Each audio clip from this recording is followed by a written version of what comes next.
I love you guys. The philosophy worked for positive thinkers and me personally a number of times. He's the one that brought up the old cattle buyer.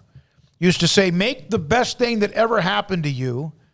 When you face a bad deal, Texas and Oklahoma leaving is the best thing that ever happened to the Big 12, and he just attached his name to it. Catman, thank you very much. I mean, I go back to what I said earlier. You know, that was the point I was trying to make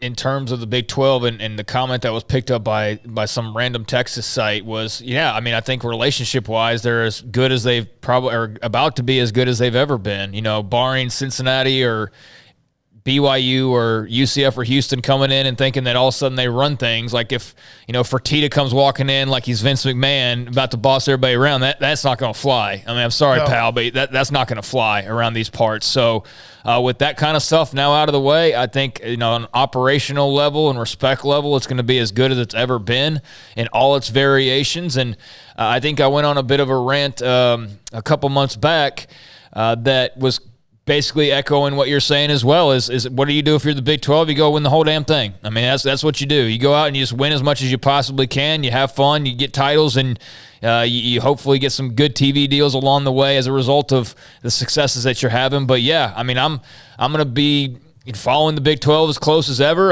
Once Oklahoma and Texas leave, that's not going to change. I'll follow them, off to the SEC, but I'm still going to be covering the Big 12, and I think there's a lot of opportunity in front of them right now. I think that they are sitting there in prime territory to, have not only a dominant grip on, college basketball to do, or college basketball headlines and results and championships, but in college football as well. It's going to be an uphill battle compared to, what they've had, because now they are losing their two blue bloods, but I think that there's enough quality programs and enough creativity and enough great leadership and enough new change that's probably overdue but will be good that they're all going to be, sitting in a spot where they're going to be able to compete, and more teams that can compete, the better. Just got to have Oklahoma State finish the deal, last year and get an opportunity to get in that playoff, or have Baylor not lose that TCU game and then go beat Oklahoma State and get into that playoff. That's what they need. They need some teams outside of the two that are always talked about to go and make big splashes, and some have. I mean,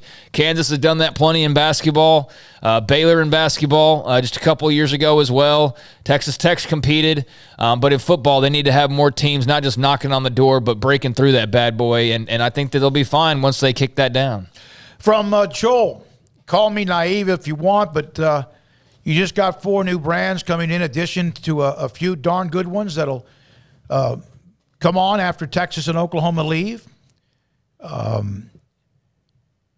Just so happens 3 of those for new programs coming in. Some of the largest markets of any football programs in the country, such a floor, fastest growing area in the country, the largest school in the country. They have done quite a bit with a lot less, talking about the Big 12. Some of that, not grammar, but maybe some of the spelling got me. All the programs coming in to the Big 12 are trending in the right direction. Who's to say the Big 12 did not gain with a bonus and affiliation, that these 3 are of the programs, of the 4, won't significantly narrow even the brand gap in a few years after losing Texas and Oklahoma. I'm not here to say that they'll reach the level, brand, whatever, of Texas and Oklahoma, but there are some really interesting futures with some of the teams, if not all the teams, joining the Big 12 here in the next year. Well, some of that this just won't be allowed because they don't have, 100 years of history like some people are resorted to point to, because they don't really have a whole lot of recent history. But, there's not going to be that, well, we've been an institution since 1901 and all that kind of jazz. But, you want to be the new kid on the block conference? New is not bad. I think, if anything, new is probably overly needed in college football. But, yeah, I mean, it's going to be some brands that aren't going to sit there and bring with them all of those years of tradition and alumni and roots and all of that. But they are going to bring what should be some good football, some good basketball, and some good ideas, hopefully, and some fresh faces and some fresh fans. And I'm not worried about the Big 12. I'm really not. I know that they're not going to be the SEC or the Big 10 as far as money goes. And I know it's going to be an uphill battle, but again, I could go back to a conference that seems to be on the same page for the first time maybe ever in its history outside of when it was founded. And even then, I don't know how on the same page everybody was. I only think that's going to pay dividends. I'm very interested to hear Brett Yormark and kind of his vision and how much we hear about that on Wednesday as he's introduced as a new commissioner. Excited to see those new teams join the fold. And I guess the big questions I have are just, when is Texas and Oklahoma actually leaving? When is that actually going to occur? Is that this year? Or is that next year? Or is that the year after? And finally, the contract runs out in 2025, and then we all know for sure they're gone, or does it happen before then? But yeah, I mean, I've got high hopes for the Big 12. And the more, K-State, you said is a K-State fan, more K-State can have big recruiting weekends like they just got done with and can keep building on that program under Kleiman. Maybe they find themselves back into the spotlight that they were there under in the 90s and the early 2000s when they were competing for national championships. I mean, they've been there and done that. Baylor's been knocking on the door. TCU's knocked on the door. Oklahoma State's knocked on the door. UCF's knocked on the door. I mean, Houston's knocked, I could go on and on. There's a lot of quality programs. This is not some B league by any stretch of the imagination.